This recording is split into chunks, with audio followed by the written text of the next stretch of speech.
하겠습니다. 자, 고린도전서 2장 1절에서 5절까지 같이 한 목소리로 함께 읽겠습니다. 시작. 형제들아, 내가 너희에게 나아가 하나님의 증거를 전할 때에 말과 지혜의 아름다운 것으로 아니하였나니 내가 너희 중에서 예수 그리스도와 그가 십자가에 못 박히신 것 외에는 아무것도 알지 아니하기로 작정하였음이라. 내가 너희 가운데 거할 때에 약하고 두려워하고 심히 떨었노라. 내 말과 내 전도함이 설득력 있는 지혜의 말로 하지 아니하고 다만 성령의 나타나심과 능력으로 하여 너희 믿음이 사람의 지혜에 있지 아니하고 다만 하나님의 능력에 있게 하려 하였노라. 아멘. 먼저 영상을 함께 보시도록 하겠습니다. 이슬람의 발원지 중동 땅, 특히 이슬람 선지자 무함마드의 43대선이 요르단의 국왕인 나라 요르단을 소개합니다. 이 나라는 인구의 약 98%가 무슬림이며 국토가 남한 면적과 비슷하지만 전 국토의 90%가 사막입니다. 또한 약 1000만 명의 인구 중에 약 55% 정도가 주변 국가들로부터 유입된 난민들로 구성되어 있는 나라입니다. 주변국으로는 동쪽으로 이라크, 남쪽으로는 사우디아라비아, 서쪽에 이스라엘이 있으며 북쪽에 시리아와 레바논이 있습니다. 요르단은 사해, 와디럼, 페트라로 유명하지만 특히 수많은 성경의 역사들이 살아 숨쉬는 곳이기도 합니다.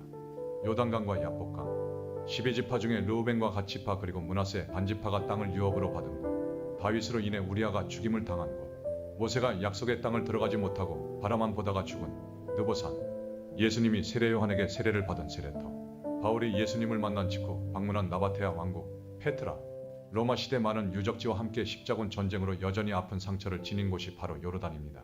이렇게 성경의 역사가 살아 숨쉬고 있는 곳이지만 지금은 과거의 영광은 모두 사라지고 복음에 불모지이면서 완전히 닫힌 지역이 되었습니다.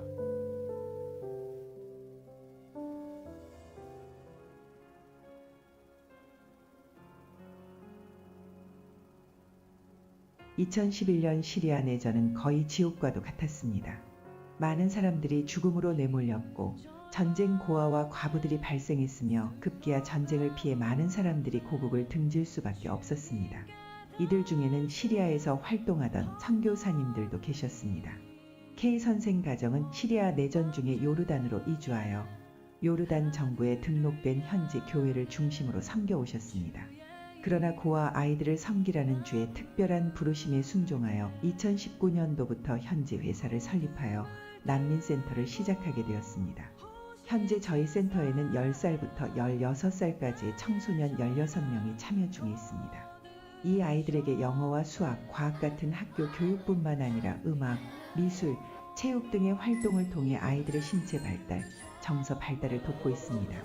또한 심리치료와 상담, 직업훈련 과정을 시행하고 있습니다. 저희는 감리교의 K 선생가정, 순복음의 C 선생가정, 호프 소속의 K 선생가정, 그리고 합신 소속의 P 선생가정이 사역 중에 있습니다. 또한 웩 소속의 캐나다 친구인 F 형제가정, 그리고 웩 소속의 J 선생, 컴퓨터 선교회의 M 선생이 수업을 맡아서 수고하고 계십니다. 이곳의 아이들은 부모의 이혼과 폭력, 요르단 현지의 차별 등으로 힘겹고 어렵게 살아가고 있습니다. 미래에 대한 소망도 없는 상태입니다. 그러나 난민센터에만 오면 아이들은 너무나 기쁘게 뛰어놀고 행복해한답니다. 그만큼 선생님들의 사랑과 헌신에 친구들의 마음이 많이 부드러워진 것 같습니다. 비록 이 친구들에게 순수한 복음을 직접 전해줄 수는 없지만 선생님들은 믿고 있습니다. 언젠가 복음으로 인해 삶이 변화되어 비참한 고아와 같은 저들의 인생이 주 예수를 친구 삼아 사는 인생이 될 것이라고 말입니다. 이곳은 시설도 도움의 손길도 많이 부족한 상태입니다. 여러분들의 기도와 사랑, 관심과 협력이 필요합니다. 저희 난민센터의 아이들을 위해서 기도해 주세요. 사랑하는 아이들에게 소망을 줄 수 있는 곳이 될 수 있도록 이 아이들의 어머니들이 삶의 비참함 속에서도 아이들을 잘 돌볼 수 있는 지혜와 힘을 달라고 앞으로 직업훈련 과정을 잘 준비하여 자립을 도와줄 수 있도록 기도해 주십시오. 그리고 고아사역과 센터에서의 교육사역, 직업훈련 사역이 잘 진행되어 주님의 나라를 잘 세워나갈 수 있도록 기도해 주세요. 감사합니다.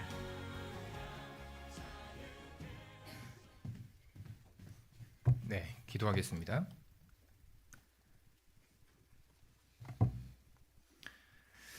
사랑과 은혜가 충만하신 주님, 거룩한 주의 날 우리를 한자리로 불러 모아 주셔서 하늘 품은 교회라는 이름으로 하나님 앞에 영광스러운 예배로 나아가게 하심을 진심으로 감사를 드립니다.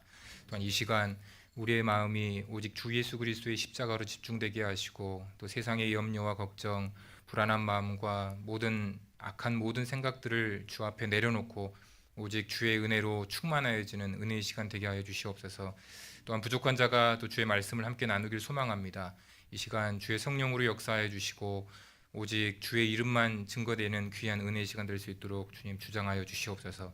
감사드리오며 살아 역사하신 우리 주 예수 그리스도 이름으로 기도올리옵나이다. 아멘. 할렐루야. 네, 이게 얼마 만에 뵙는지 잘 모르겠는데 아실 분은 아시겠죠? 2년 8개월 된 것 같습니다. 제가 2021년 10월 22일 날 요르단 땅을 이제 처음 밟았고 지금까지 지내오다가 이제 2년 8개월 만에 지금 온 것 같습니다.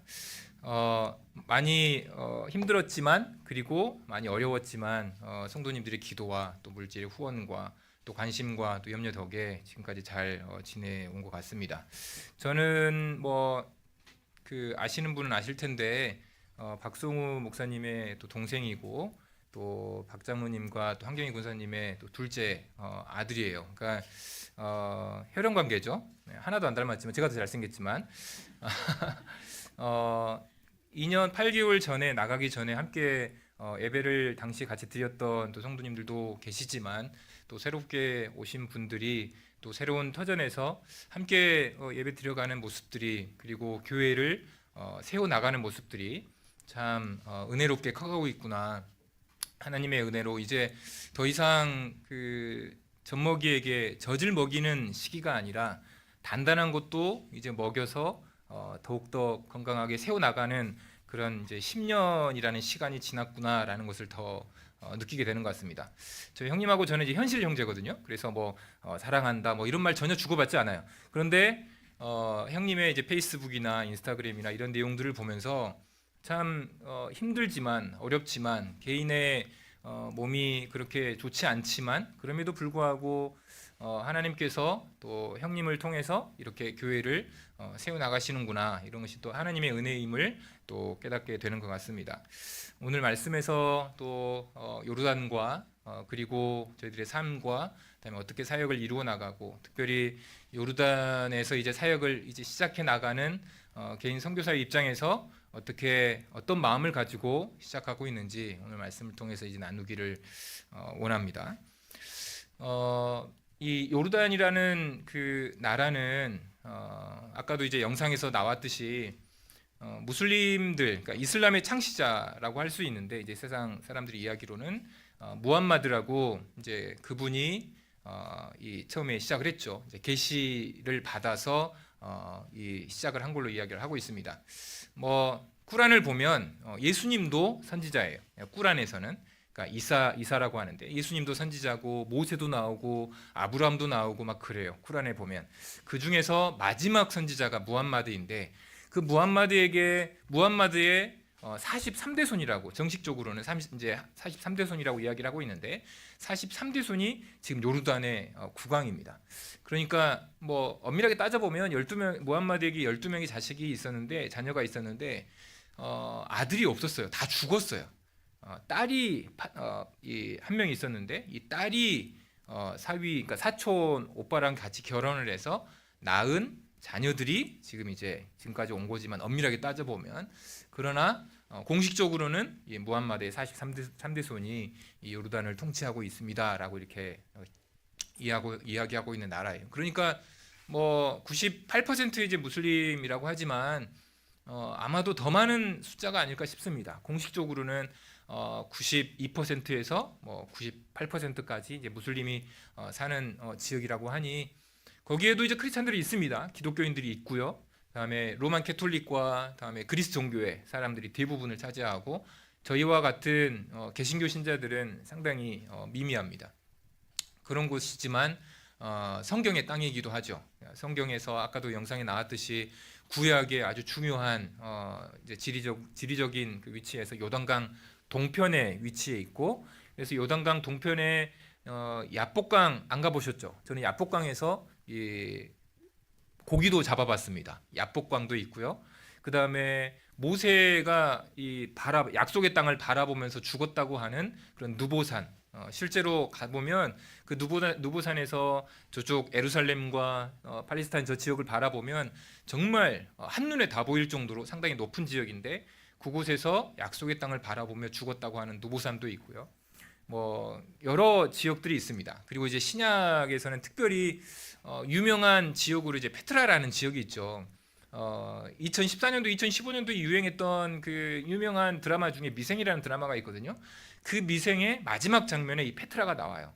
그 페트라가 어떤 장소냐면 이 바울이 예수님을 만나고 나서 아라비아로 도망갔던 이 표현이 그 갈라디아에서 나오거든요. 갈라디아에서 이제 3년에 걸쳐서 이 아라비아에 갔노라라고 표현이 있는데, 그 아라비아 지역 중에서 이 페트라라는 지역이 있어요. 그러니까 지금 암만에서 약 한 3시간 반 정도 가면 페트라라는 성이 있는데, 그곳을 그곳에서 이제 복음도 전하고 막 그랬던 것 같아요. 그래서 이제 고린도 후서 11장에 보면 후반절에 아레다 왕의 고관들이 와서 자기를 잡아간다라는 표현이 있었는데, 그 당시에 실제로 통치를 했던 왕의 이름이 아레타스 4세입니다.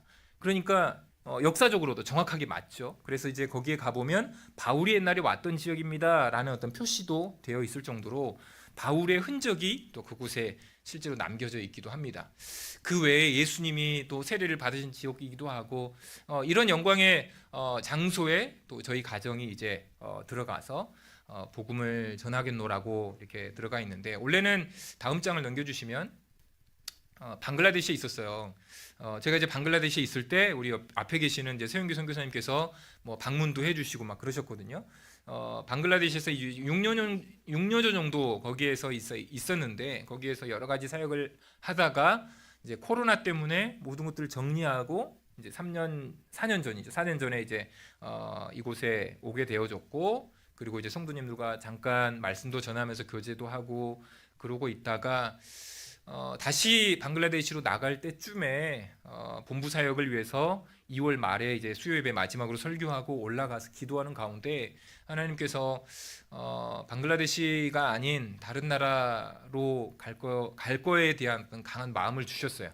그래서 여러 가지 이유가 있었지만 기존의 모든 사역들을 다 내려놓고 방글라데시에서 요르단으로 들어가게 됩니다. 요르단은 그곳에서 이제 특별히 난민들이 많잖아요. 그러니까 시리아에서 들어온 난민들이 거의 한 뭐 비공식적으로는 120만 정도 되고, 그 외에 뭐 이라크, 남수단, 그다음에 이집트, 그다음에 이런 여러 지역에서 들어온 난민들이 상당합니다. 그러니까 무슬림들의 땅이기 때문에 상당히 닫힌 지역인데, 주께서 난민들을 이렇게 세상으로 흩으신 이유가 있을 것이다라는 그런 마음이 특별하게 있어서 이제 요르단을 선택을 했고, 그곳에 있는 가난한 자들, 그곳에 있는 고통하며 신음하고 있는 자기 나라를 떠날 수밖에 없어서 힘들어하고 있는 그들에게 다가가야겠다라는 마음을 주셔서 요르단으로 들어가게 된 것이죠.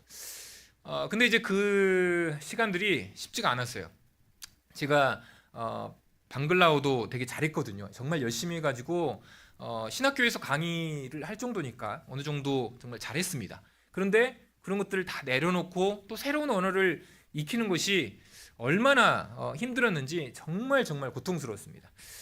뭐 영어 공부하는 거하고 비교하면 초등학교 때부터 쭉쭉 공부해가지고 몇 년에 걸쳐서 10년 이상, 12년, 15년 이상 이렇게 공부하는 게 아니라 2년 안에 모든 것들을 다 끝내야 돼요. 왜냐하면 저희 본부에 심사가 있거든요. 본부에 심사가 있어서 그 2년 안에 이제 공부를 해서 심사를 통과해야 사역을 시작을 할 수가 있어요. 그래서 2년 안에 진짜 뭐 너무 힘들게 이제 문화 적응해야 되죠. 또 아이들 학교 다녀야 되니까 학교 뒷바라지해야 되죠. 아이들 또 힘들어하면 안 되니까 여러 가지들 이제 주의 깊게 봐야 되고, 또 여러 가지 뭐 지금 작년 10월 달부터 이스라엘하고 또 그 내전 때문, 이스라엘과 어떤 팔레스타인 사람들 간의 전쟁 때문에 힘들어하고 있는 상황들인데 정말 많은 일들이 그곳 가운데 있기 때문에 항상 긴장하고 있었죠.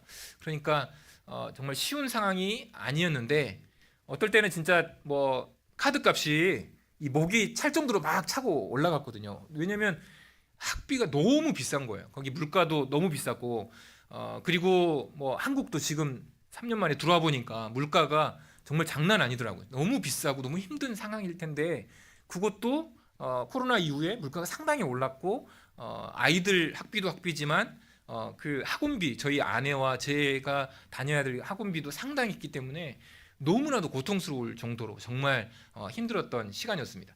근데 이제 어느 날 뭐 연락이 와가지고 포기하지 마세요, 그다음에 어떻게든 도와드리겠습니다 하는 분들이 계셨기 때문에 지금까지 포기하지 않고 올 수 있었고, 그리고 작년 11월 달인가요? 10월 달에 이제 그 저희 심사가 있었거든요. 하나님의 은혜로 정말 실력은 안 됐지만 잘 통과할 수 있었던 것이죠.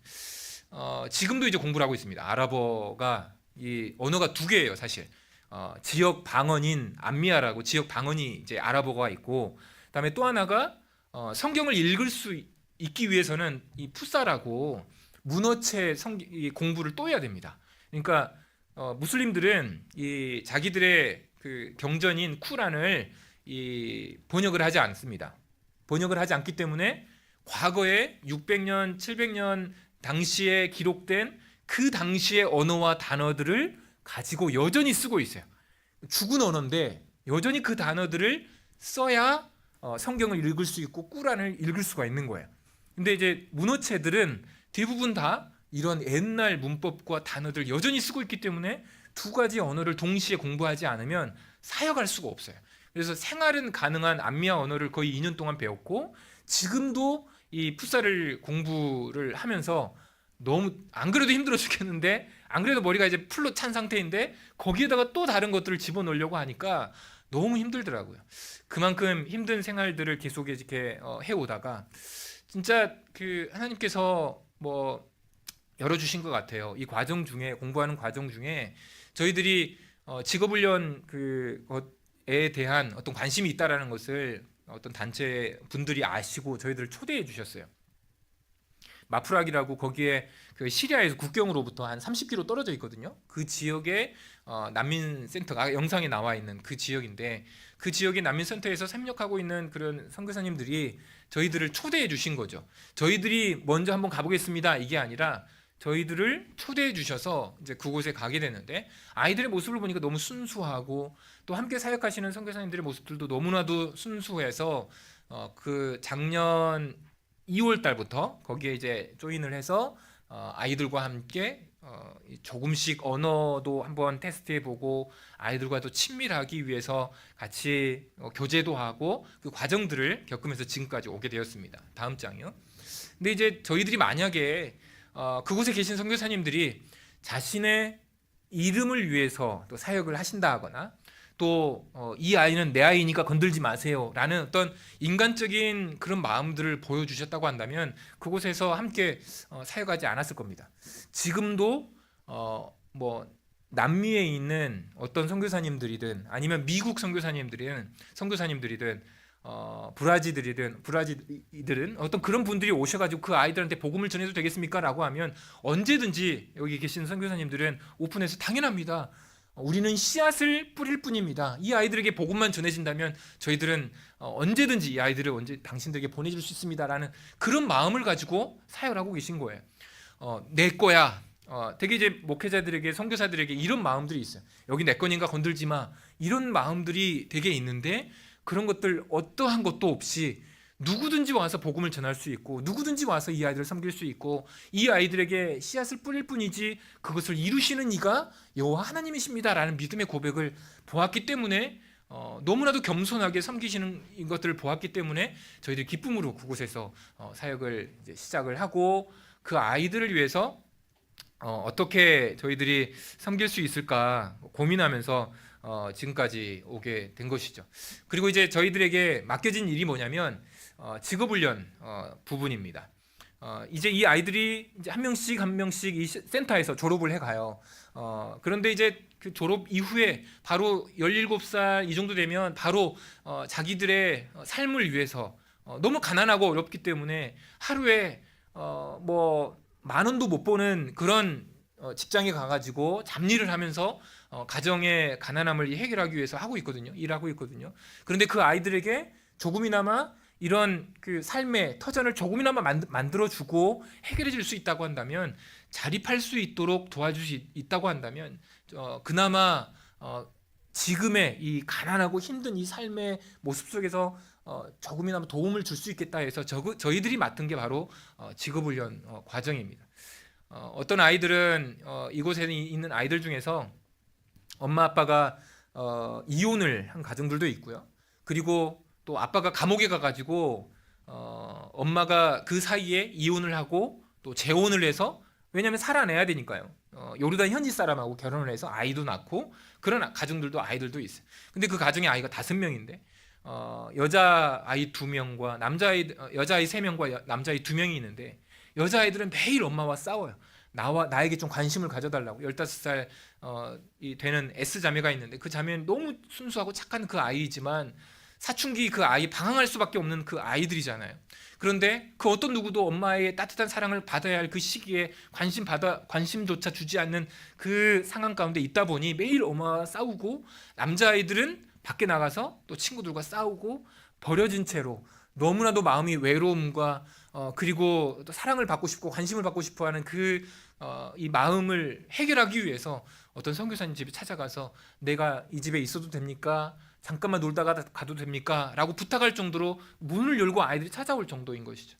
그 아이들이 대부분인데,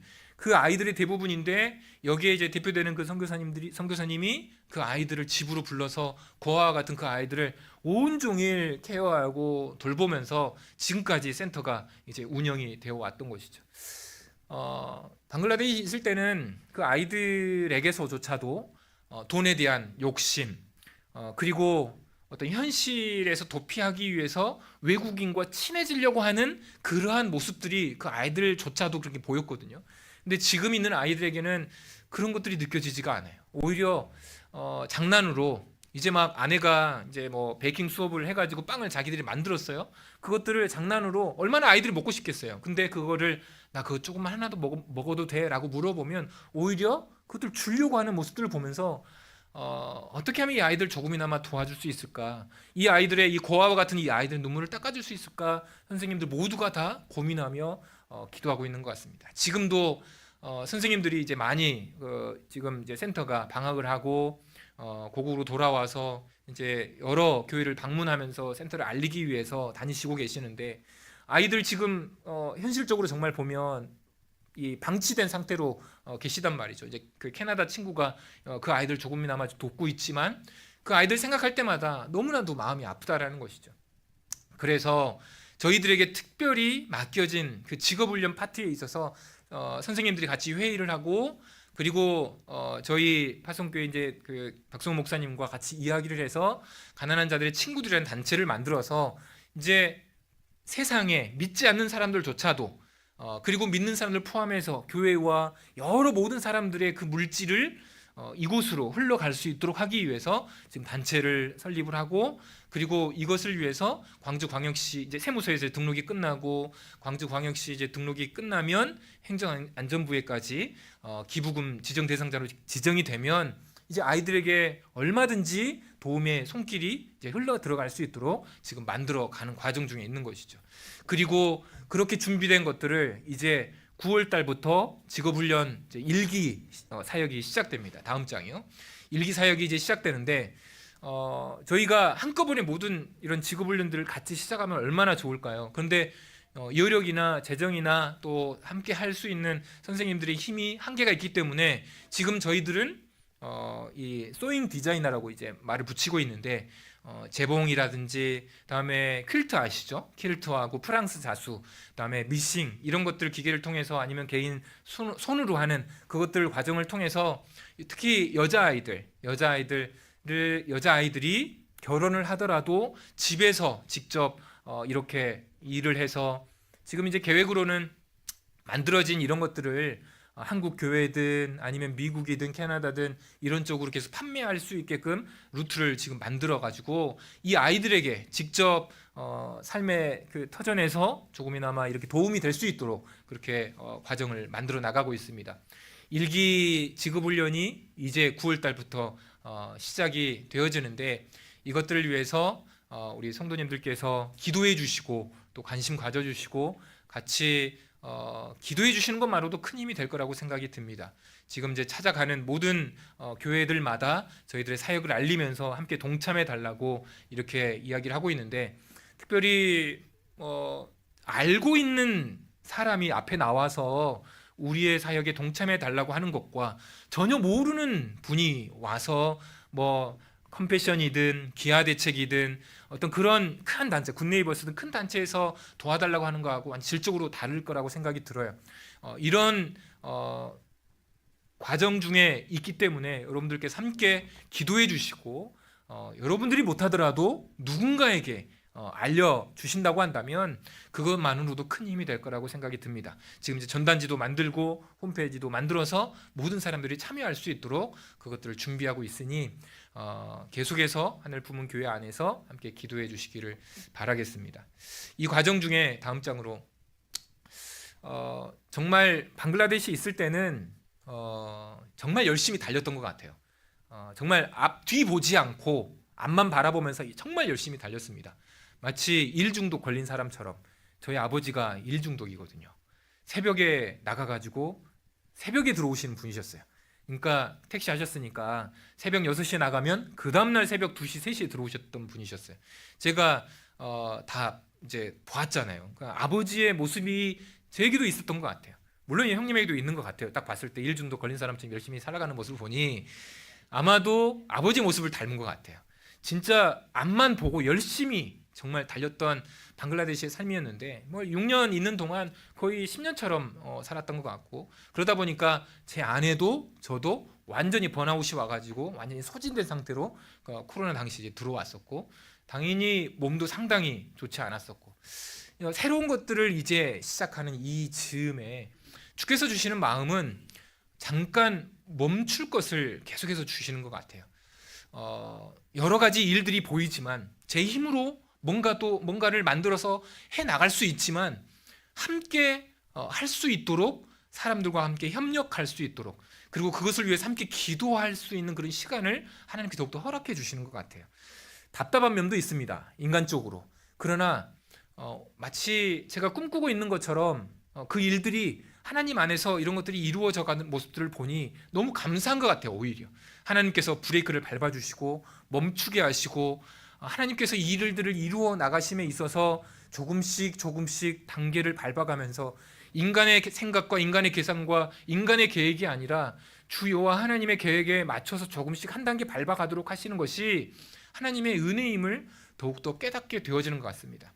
왜냐하면 지금 있는 시간이 제가 이제 처음 들어갔을 때 그 요르단에 들어가기 전에 몸무게가 거의 한 80kg 정도 됐었거든요. 근데 이제 진짜 작년 여름에 빠질 때는 72kg까지 떨어졌었어요. 완전히 살이 한 번에 쭉 빠지는데 제 안에 있는 그 마음의 걱정과 염려들 정말 그 건강검진도 받아봤지만 아무 이상이 없었다는 것을 알고도 여전히 내 안에 있는 외부적인 환경과 공부함으로 인해 찾아오는 스트레스들과 여러 가지로 인해서 사역에 대한 염려, 걱정들 뭔가 해야 될 것 같은 일중독 걸린 사람들은 알잖아요. 뭔가 해야 될 것 같은 그러나 여기서 멈춰 있어야 되고 주님의 때를 기다려야 된다라는 어떤 그런 것들 때문에 계속해서 내 안에 있는 어떤 그런 모습들이 발견되고 있는 것이죠. 그때마다 주께서 주시는 마음이 바로 이 말씀이었던 것 같습니다. 우리 함께 읽어보도록 하겠습니다. 오늘 말씀 고린도전서 2장 2절 말씀입니다. 시작. 내가 너희 중에서 예수 그리스도와 그의 십자가에 못 박히신 것 외에는 아무것도 알지 아니하기로 작정하였습니다. 바울이 고백했던 이 고백이 제 안에 계속해서 있어 왔던 것 같아요. 무엇보다 무엇을 할까, 어떻게 해 나가야 될까, 뭔가 해야 될 것 같은데 하는 그런 마음이 들 때마다 잠깐 멈추고 주께서 원하시는 것이 무엇인지 묻고 다시 한번 주의 때를 기다려야 되겠다라는 마음들을 더 갖게 해주셨던 것 같아요. 지금도 마찬가지입니다. 지금도 바울의 마음을 100% 이해할 수는 없지만 동일한 마음인 것 같습니다. 바울이 이 고백을 했었던 때가 바로 고린도 교회 지역을 들어가기 전에 했던 고백이거든요. 바로 이제 들어갔을 때 상황들이 그렇게 좋지 않았던 것 같습니다. 고린도 지역에 있는 사람들과 그리고 그 지역에 있는 어떤 특성들 때문에 상당히 마음에 어려움을 갖고 있었던 것 같아요. 고린도전서 2장 3절 한번 읽어보겠습니다. 고린도전서 2장 3절 같이 읽겠습니다. 시작. 내가 너희 가운데 거할 때에 약하고 두려워하고 심히 떨었노라.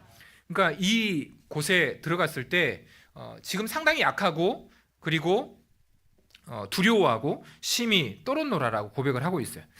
왜 그랬을까요? 왜 이러한 약하고 심히 떨었노라는 고백을 하고 있었을까요? 마치 저의 마음이었던 것 같아요. 그곳에 들어가서 매일 울리는 아잔 소리가 어느 때에는 너무나도 평온하게 들릴 수도 있었지만 무슬림들은 하루에 5번 기도하는데 모스크에서 5번 아잔 소리가 하루 내내 들리거든요. 그럴 때마다 어떤 때는 평안함도 있었지만 어떤 때는 너무 심히 눌림도 있었습니다. 어떨 때는 너무나도 주께서 주시는 은혜로 정말 감사함으로 하루하루를 살아갈 때도 있었지만 또 어떨 때는 눌려오는 그런 중압감과 어떤 스트레스와 뭔가 해야 된다는 어떤 그런 부담감들 때문에 약하고 두려워하고 있었어요. 이러한 동일한 마음들이 있었을 때 바울이 결단했던 것은 바로 고린도전서 2장 2절이었다는 것이죠. 그러면 왜 바울은 이 교회에 갔을 때 이렇게 심히 약하고 두려워하고 떨고 있었을까요?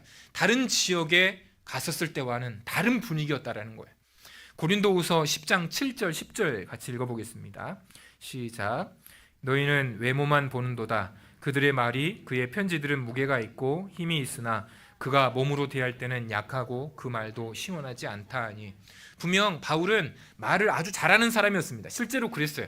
말은 너무나도 이렇게 잘하는 사람이었기 때문에 어디를 가서든 복음을 전할 때마다 예수 그리스도를 믿는 자들이 이렇게 돌아오는 역사가 정말 많았습니다. 그런데 특징이 이 지역의 사람들이 사람을 쉽게 판단하는 그런 지역이었던 것 같아요. 고린도 지역이. 당신은 외모도 좀 좋지 않고 당신은 말도 못하고 이렇게 실제로 전승에 의하면 기록에 의하면 대머리에 키가 150도 안 되는 그렇게 초라한 그런 사람이었다고 이야기를 해요. 말도 어눌하다고 말을 하지만 그러나 실제로 그의 말이 어눌할 정도의 부족한 사람이 결코 아니었을 것입니다. 그런 것들을 보았을 때 이 지역의 사람들이 상당히 사람을 외모로 판단하고 이렇게 정죄하는 경향을 가지고 있는 지역이었다는 걸 알 수가 있죠. 지역별로 특색이 있잖아요. 저도 이제 교회를 다녀보면 그 지역마다 교회의 특색이 있습니다. 지역의 특색이 있고 교회의 특색이 있어요. 이 고린도 지역의 교회에 아주 특색이 있었던 것 같은데 다른 지역보다도 외부에서 들어오는 사람들이든 그 안에 있는 사람들이든 쉽게 판단하고 정죄하는 경향을 가지고 있는 지역이 아니었을까라는 생각을 해보게 됩니다. 그거 외에 이제 고린도후서 12장 7절 이렇게 말씀합니다. 같이 읽겠습니다. 시작. 여러 계시를 받은 것이 지극히 크므로 너무 자만하지 않게 하시려고 내 육체의 가시 곧 사탄의 사자를 주셨으니 이는 나를 쳐서 너무 자만하지 않게 하려 하심이라. 바울 안에 사탄의 가시, 사탄의 사자라라고 표현할 정도로 질병이 있었습니다. 심각한 질병이었던 것 같아요. 어떤 질병인지 성경에는 기록되어 있지 않지만 누군가의 신학자들의 말에 의하면 설교를 하고 있는데 갑자기 넘어지는 간질이었을 것이다. 이렇게 부끄러움을 유발하는 어떤 그런 질병이었을 것이다라고 사람들은 짐작을 하고 있습니다. 어떤 질병인지 모르겠지만 안 그래도 외모적으로 출중하지 않았기 때문에 사람들로부터 손가락질을 받았던 그에게 거기에 질병까지 있었으니 그의 뒤에 계시는 그리고 그와 함께 하시는 우리 주 예수 그리스도를 보지 못하고 바울의 초라한 모습만 보면서 바울은 심히 연약해질 수밖에 없었던 것이죠. 실제로 사도행전에서 이렇게 말을 하고 있습니다. 사도행전 18장 6절 9절을 같이 읽겠습니다. 시작. 그들이 대적하여 비방하거늘 밤에 주께서 환상 가운데 바울에게 말씀하시되 두려워하지 말며 침묵하지 말고 말하라. 그 당시에 이 고린도 지역에 들어가 가지고 복음을 전하는 장면이 사도행전 18장이 나오거든요. 근데 사도행전 18장에 보니 천사가 나타나서 두려워하지 말라라는 표현을 쓸 정도로 바울은 실제로 이렇게 두려워하고 있었던 거예요. 왜냐하면 다른 지역보다도 이 고린도 지역에서 1년 6개월이라는 시간, 아주 오랜 시간 동안 있었습니다. 2차 전도여행 중에 지금 이제 고린도 지역이 2차 전도여행 중에 이 교회가 세워지게 되는데, 2차 전도여행에 왔던 지역이 이제 빌립보 교회, 그다음에 데살로니가 교회, 이런 교회들이 주로 있었어요. 근데 데살로니가 지역 같은 경우에 한 2주 정도 있었거든요. 유대인들이 깡패들을 불러 모아가지고 이렇게 핍박을 하니까 바로 빠져나왔습니다. 오랜 시간 있지 않았어요. 그러니까 2차 전도여행 중에 저 위에서부터 내려올 때 짧은 시간 있었지 오랜 시간 있지 않았던 것이죠. 핍박이 있을 때마다. 그리고 이제 그 다음에 아테네를 통과해서 이 고린도로 넘어왔는데, 고린도로 넘어왔는 이 시간 동안 1년 6개월이라는 시간 동안 처음부터 끝까지 유대인들이 계속해서 협박하고 계속해서 위협하고 너 죽이겠다, 이런 위협들이 계속해서 있어 왔던 것입니다. 그러니 바울 안에 심히 약하고 두려워할 수밖에 없었던 외적인 상황들이 놓여 있었던 것이죠. 그러니까 주께서 강하게 이야기하십니다. 두려워하지 말라, 내가 너와 함께한다라는 말을 바울에게 직접 해줄 수밖에 없었던 것이죠. 다음 장에 보면, 그런데 이제 이러한 이 두려워할 수밖에 없는 이런 상황들 속에서 바울이 이제 고린도전서 2장 4절과 5절에서 이렇게 이야기합니다. 고린도전서 2장 4절과 5절 같이 읽겠습니다. 시작. 내 말과 내 전도함이 설득력 있는 지혜의 말로 하지 아니하고 다만 성령의 나타나심과 능력으로 하여 너희 믿음의 사람이 지혜 있지 아니하고 다만 하나님의 능력에 있게 하려 하였노라. 바울은 고백하기를 내 힘으로는 안 되는 거구나. 이 두려움과 외부 상황 속에서 나를 이겨낼 수 있게 할 수 있는 것은 오직 성령의 능력으로서만이 가능한 거구나. 다시 말하면 하나님의 은혜가 아니고서는 내가 여기서 버틸 수가 없겠구나. 내 힘으로, 내 계획으로 내가 무언가를 이루어낼 수 있는 힘이 가지고 있을지라도 그것을 아무리 부단히 노력해서 만들어내려 할지라도 내 힘으로는 결코 될 수 있는 것이 아니구나. 내가 해보려고 하면 내 속에서 나오는 것은 불안함과 걱정과 염려일 뿐이지 그 모든 상황들을 뚫고 넘어갈 수가 없구나라는 사실을 바울은 깨달았던 것이죠. 오직 하나님의 은혜로 된다는 사실을 더욱더 뼈저리게 느끼고, 아마도 1차 전도여행과 2차 전도여행을 되돌아보면서 바울은 생각해 봤을 것입니다. 주 여호와 하나님께서 자신을 통해서 이루셨던 일들, 어떨 때는 수많은 사람들이 주 앞에 돌아오는 일들을 통해서 바울은 아마도 내가 한 거구나라는 생각으로 교만해졌을 수도 있을 것입니다. 이런 것들을 되돌아보면서 이 모든 일들이 이제 내 힘이 아닌 주의 은혜로 되어졌고 내 계획과 내 생각이 아닌 성령의 능력으로 되어졌구나라는 사실을 느끼면서 지금 이 순간 고백하고 있다라는 거예요. 우리의 힘으로 되는 게 아니라 오직 하나님의 은혜요 성령의 역사하심으로만이 가능하다라는 것을 이야기해 주고 있다라는 것이죠. 그런데 이제 하나님의 은혜와 이렇게 성령의 나타나심과 능력이 고민하게 되어지는 것이 뭐냐면, 예수 그리스도 2장 2절에서 말을 하고 있는 예수 그리스도와 그의 십자가에 못 박히신 것 외에는 아무것도 알지 아니하는 것과 어떻게 연결이 되냐라는 거예요. 예수 그리스도와 십자가에 못 박히신 것을 아는 것과 어떻게 하나님의 은혜로 되어진다라는 것이 어떻게 연결이 될 수 있을까요? 여기서 알다라는 단어가 제가 알고 있기로는 헬라어로 한 5가지 단어가 있습니다. 명사와 그리고 동사로 5가지 정도가 있는데, 아마도 2021년 2월 마지막 설교에 제가 이 말을 간단하게 했던 것 같아요. 이 알다라는 단어가 디모데 후서에서도 동일하게 나오는데, 동일한 단어가 이 고린도전서 2장 2절에 그대로 쓰고 있다라는 거예요. 디모데후서 3장 15절 같이 읽어보겠습니다. 디모데후서 3장 15절 같이 읽겠습니다. 시작. 또 어려서부터 성경을 알았나니 성경은 능히 너로 하여금 그리스도 예수 안에 있는 믿음으로 말미암아 구원에 이르는 지혜가 있게 하느니라. 여기서 알다라는 단어와 고린도전서 2장 2절에서 말하는 알다라는 단어와 똑같은 단어예요. 근데 이 단어의 의미가 뭐냐면, 그냥 우리가 안다, 그 다음에 지식 이렇게 이야기하면 되게 그 단어에서 풍겨지는 느낌이 뭐냐면 차가움입니다. 지식하면 영적인 것과 연결하기에는 상당히 좀, 영적인 것은 정서적으로 따뜻함이 있잖아요. 예수 그리스도의 믿는 믿음, 그리고 믿음을 통해서 얻어지는 평안과 사랑, 이것이 지식과 연결이 되는 순간 되게 차갑게 느껴져요. 단어에서 풍겨지는 느낌이. 한국어에서는 그래요. 그래서 헬라어에서는 이 알다라는 단어로만 말하지 않고 5가지로 표현하고 있다라는 거예요. 알다. 다음에 어떻게 하냐면 뭐 경험적으로 알다, 공부해서 알다, 그리고 확실하고 분명하게 알다, 이런 단어에 더욱더 자세하게 풀어서 성경에 기록을 해주고 있다는 것이죠. 그러면 여기서 알다라는 말을 이해하기 전에 빌립보서 3장 8절에서와 골로새 3장 10절에서 어떤 의미로 쓰여지고 있을까요? 자, 빌립보 3장 8절 같이 한번 읽어보겠습니다. 시작. 또한 모든 것을 해로 여김은 내 주 그리스도 예수를 아는 지식이 가장 고상하기 때문이라. 내가 그를 위하여 모든 것을 잃어버리고 배설물로 여김은 그리스도를 얻고. 여기서 말하는 지식이라는 것은 얻어진 지식, 알아서 얻어진 지식인데 이것은 공부해서 얻어진 지식입니다. 공부해서 얻어진 지식, 그러니까 성경을 공부하면 공부할수록, 알면 알수록 그것이 세상의 모든 것들과 비교했을 때 이 세상의 것들이 다 배설물로 여겨질 정도로 성경을 공부하는 것이 달콤하다라는 것을 우리가 느낄 수가 있는 것이죠.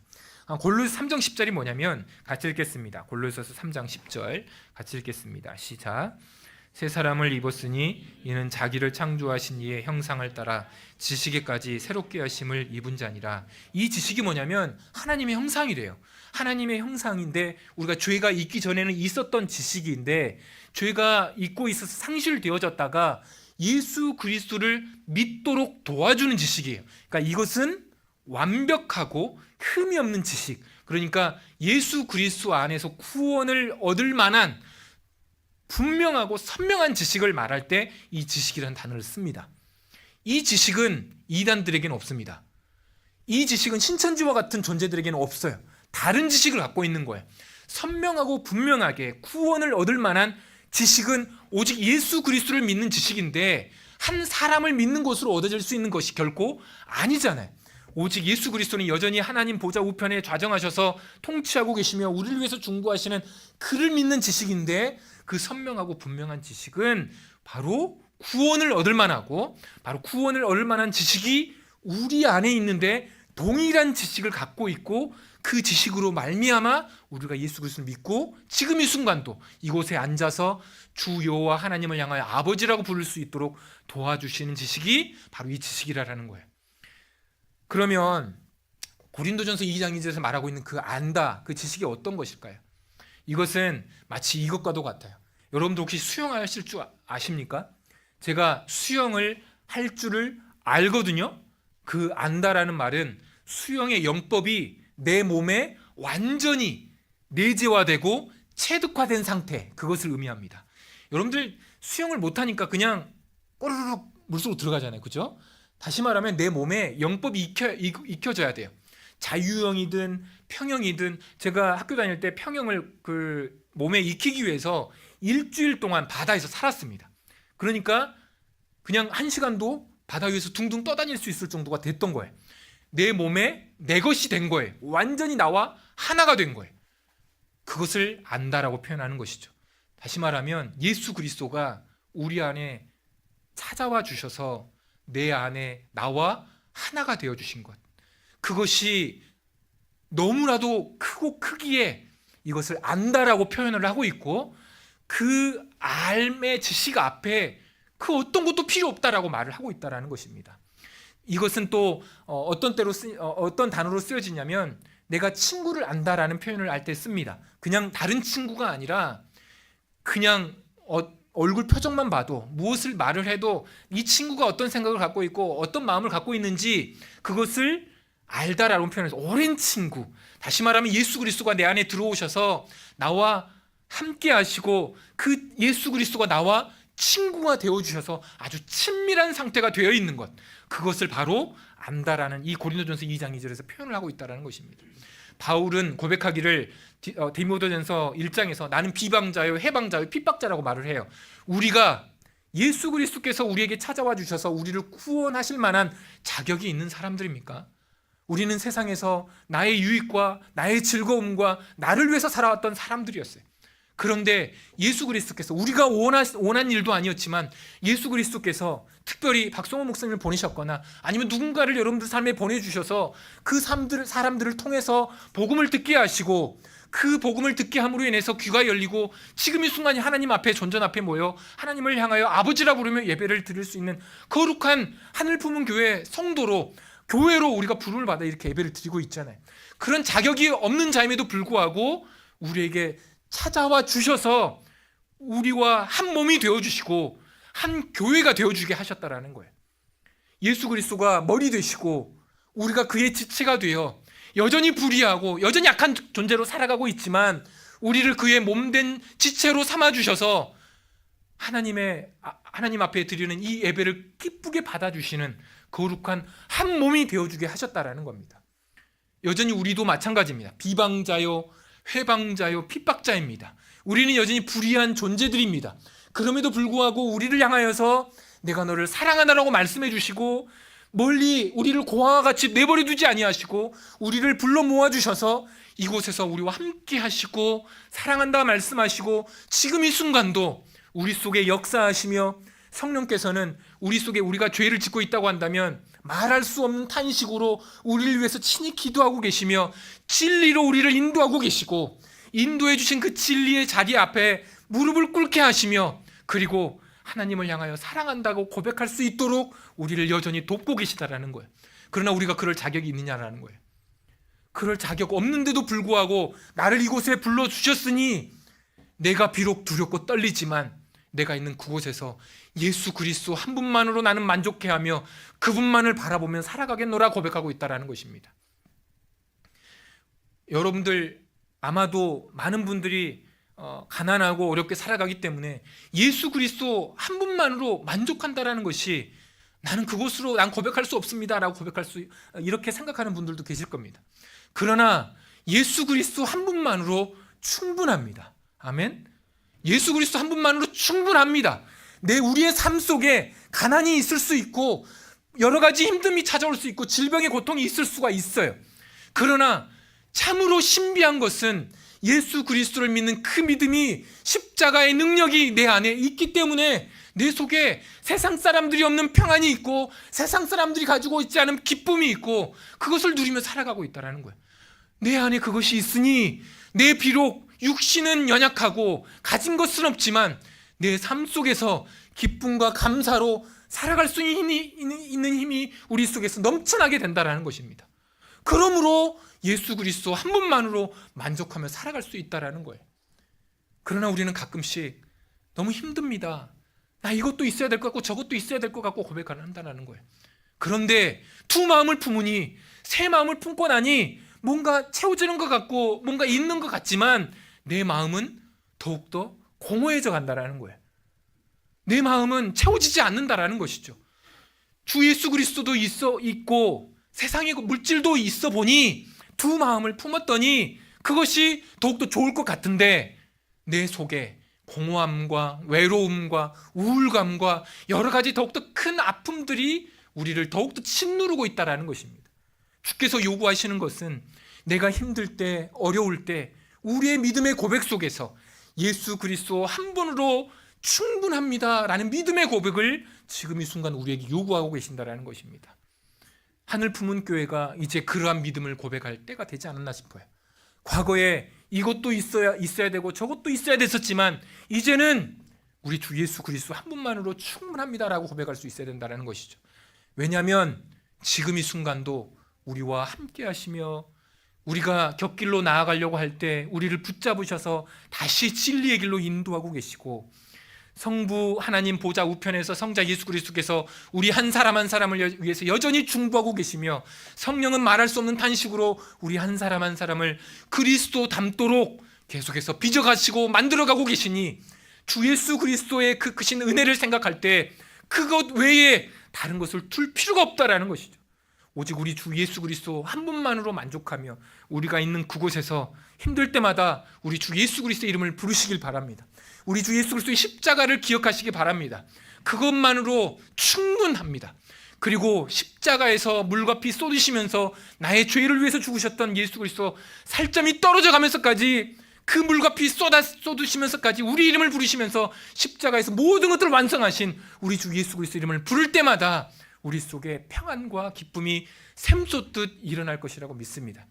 우리 하늘 품은 교회가 예수 그리스도로 만족하며 주님 한 분만으로 만족하며 내가 그리스도와 십자가에 못 박히신 것 외에는 알지 아니하기라고 고백했던 바울의 고백처럼 하늘 품은 교회의 모든 성도들이 이러한 믿음의 고백으로 넘쳐나는 은혜가 있길 바라겠습니다. 그리고 저희들 가정 또한 요르단에서 힘든 일이 있을 때마다 정말 이 보안 때문에 많이 추방도 당하고 다른 선교사님들이 그리고 검열도 인터넷에 있는 어떤 검열도 막 들어오는 것 같고 정말 그런 것들이 상당하거든요. 그런데 아이들을 생각할 때마다 정말 저 아이들에게 최소한 복음을 전해놓고 다음에 교회라도 작은 교회라도 세워놓고 나올 수 있어야 되는데 하는 마음속에 항상 조심하고 있습니다. 최소한 10년이라도 이곳에 있어서 이 아이들에게 자립하고 그리고 아이들이 커가고 그 시리아 난민 아이들이 건강하게 세워져서 자신의 믿음을 고백할 수 있는 그런 때를 보고 싶은데 하는 마음으로 가다 보니 항상 마음속에 한켠에 불안함과 걱정의 마음들이 계속해서 있어요. 어느 때는 그냥 한국 사람이 전화했는데 이 전화번호에 저랑 되지 않아가지고 그냥 현지인 전화번호가 오니까 막 며칠 동안 받지 않았을 때도 있었습니다. 왜냐하면 선교사님들 가끔 이야기하거든요. 정부부에서 전화 왔다고, 나 거기 간다고. 그럼 가가지고 조사받고 나오면 진짜 며칠 동안 조사받고 나오면 완전히 살이 쭉 빠져가지고 힘들어하고 고통하는 분들을 그런 이야기들을 들으니까 정말 그런 전화가 하나 딱 오면 마음에 진짜 이 불안한 마음들이 막 커질 때가 있어요. 그럴 때마다 우리 주 예수 그리스도 믿는 믿음 안에서 불안함과 걱정이 아니라 오직 우리 주 예수 그리스도 믿는 믿음 안에서 승리하고 기쁨과 감사로 이겨낼 수 있도록 저희 가정들을 위해서 기도해 주시고, 특별히 저희 그 요르단은 다른 지역에 비해서 상당히 안정적입니다. 치안이든 그리고 지금 이제 이스라엘과 어떤 분쟁으로 인해서 가자 지구에서 그 팔레스타인 사람들과의 그 분쟁으로 인해서 여러 가지 시끄럽지만 저희 지역은 그나마 얼마 전에 미사일도 상공으로 날아가긴 했지만 그나마 안정적이거든요. 그렇게까지 걱정하시면서 저희들을 바라보시지는 않으셔도 돼요. 그러나 여러 가지 상황 가운데서 복음을 전하며 건강하게 교회까지 세워놓고 나올 수 있도록 저희 가정들을 위해서 기도해 주시면 감사하겠습니다. 그러한 은혜로 우리가 함께 하나의 교회된 우리가 만들어가는 은혜가 있기를 주의 이름으로 바라겠습니다. 우리 함께 말씀을 생각하시면서 기도했으면 좋겠습니다. 우리 안에 여러 가지 힘든 일이 있을 줄 압니다. 사람들 때문에 내가 있는 직장에서, 내가 있는 자리에서, 내가 있는 가정에서 여러 일들 때문에 힘들어하고 아파하는 것이 있을 줄 압니다. 가난 때문에 또 질병 때문에 힘들고 어렵지만 그것으로 인해서 오히려 위축되고 나약해지고 불안해하고 걱정하며 염려하고 오히려 우울해하며 인생이 힘들고 어려움을 하나님 앞에 토로하는 우리의 모습들이 아니라 오히려 우리 주 예수 그리스도의 십자가의 은혜를 기억하며 내 안에 다시 한번 은혜로 말미암아 사랑으로 충만케 해달라고, 그 은혜로 말미암아 예수 그리스도의 그 십자가 은혜로 말미암아 다시 회복되는 역사가 있게 해달라고, 정말 하늘 품은 교회 모든 성도들이 예수 그리스도 한 분만으로 만족하며 충분합니다라고 고백할 수 있는 우리 모두가 되게 해달라고, 특별히 요르단과 중동 땅의 수많은 무슬림들이 주 앞에 돌아오는 역사가 있게 해달라고 우리 한 목소리로 통성으로 기도하도록 하겠습니다. 기도하겠습니다. 사랑하여 충만하신 주님, 그렇습니다. 아버지 하나님, 우리가 예수 그리스도를 믿노라 하지만 여전히 불안해하고 걱정하며 아버지 하나님 눌린 채로 살아가는 연약한 모습들이 우리 안에 있을 줄 압니다. 아버지 하나님, 우리의 연약함과 우리의 믿음 없음을 용서하여 주시고 주 예수 그리스도께서 다 이루셨고 주 예수 그리스도의 십자가의 은혜로 우리 안에서 다 완성하셨음에도 불구하고 여전히 부족하다고 말을 하며 예수 그리스도가 아닌 다른 것들을 바라보며 살아가는 연약함이 우리 안에 있음을 고백합니다. 아버지 하나님, 우리 주 예수 그리스도의 십자가 바라보며 살아가는 저희가 되길 소망합니다. 그렇습니다. 여전히 문제는 해결되지 아니하고 여전히 가난하고 여전히 질병 가운데 힘들어하지만 그렇습니다. 주님, 우리 주 예수 그리스도께서 나와 함께 하시기에, 주 예수 그리스도의 십자가가 나와 함께 있기에 아버지 하나님 십자가의 은혜로 승리하며 나아가는 우리 모두가 되길 소망합니다. 우리 속에 평안을 허락하여 주시고 우리 속에 믿음의 확신과 주 예수 그리스도만 바라보고자 하는 믿음의 견고함을 허락하여 주시옵소서. 내 믿음의 눈이 아버지 다치지 않게 도와주시며 세상 것들에 아버지 내 마음에 빼앗기지 않게 도와주시고 오직 주 예수 그리스도 한 분만을 바라보며 나아가는 우리 모두가 되어지길 소망하고 소망합니다. 아버지 하나님, 이들을 세워주시옵소서. 하늘 품은 교회가 우리 주 예수 그리스도 한 분만으로 만족하며 주 앞에서 아버지 하나님 앞날을 바라보며 앞날의 그 또한 10년을 바라보며 나아가는 거룩한 교회가 되기를 소망합니다. 아버지 하나님 성도님들을 축복하여 주시고 하나님의 은혜 가운데 거하게 하여 주시며 오직 주의 은혜가 넘쳐날 수 있도록 삶의 여정 가운데 아버지 친히 동행하여 주시고 함께하여 주시옵소서. 주의 은혜가 우리와 함께 있습니다. 주님 우리를 홀로 내보내두지 말아주시고 주여 동행하여 주시고 주님 도우시고 붙잡아주시고 역사하시고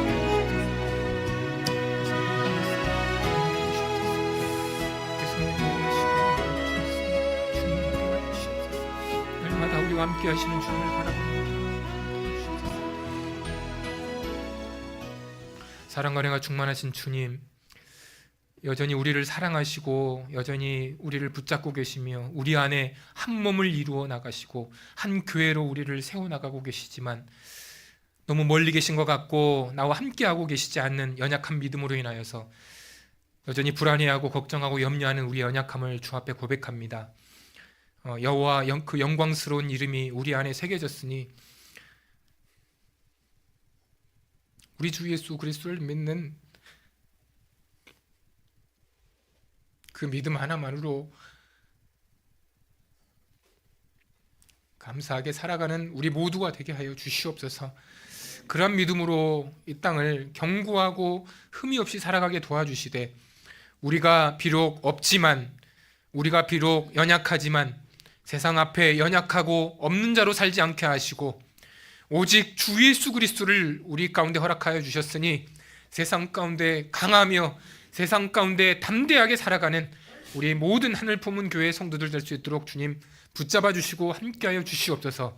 우리 한 사람 한 사람 가운데 역사하여 주시되 특별히 연약한 자들을 세워가시고 육신이 피곤하여 힘든 자들을 아버지 치유하시고 회복하여 주시며 물질로 인해서 시험 들지 않게 하여 주시고 두 주인을 섬기지 아니하고 우리 주 예수 그리스도 한 분 한 주인만 섬기며 거룩한 영광의 날을 바라보며 소망 중에 살아가는 거룩한 교회 되게 하여 주시옵소서. 이 요르단과 중동 땅에 속한 모든 선교사님들과 그곳에 있는 작은 성도들 가운데 함께해 주셔서 아버지 자신들의 신앙을 지켜갈 뿐만 아니라 참으로 하나님의 마지막 때에 복음을 담대히 선포하고 증거할 수 있는 모든 자들이 될 수 있도록 하나님 그들 가운데 성령으로 역사하여 주시고 마지막 때에 수많은 자들이 주 앞에 돌아오는 역사가 그 땅 가운데 있을 수 있도록 하나님 친히 역사하여 주시옵소서.